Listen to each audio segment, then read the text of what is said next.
औरत औरत की जब तख्लीक की गई तो उसे एक खूबी दी गई थी और एक खामी भी दी थी। खूबी ये कि उसे हसीन बनाया गया कि मर्द उससे मोहब्बत करे, और खामी ये कि उसे बेवकूफ़ बनाया गया कि वो भी मर्द से मोहब्बत करे। ऐसा नहीं कि मर्द एहसान नहीं करता, मगर एहसान का ऐलान बहुत करता है।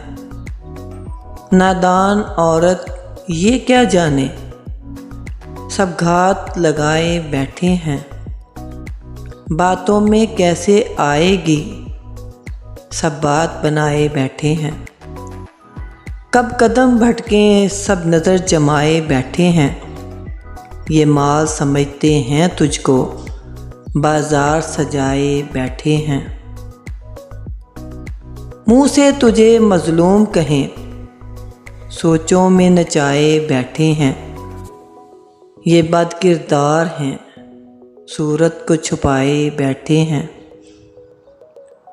तू बहन है, माँ है, सब रिश्ते बुलाए बैठे हैं।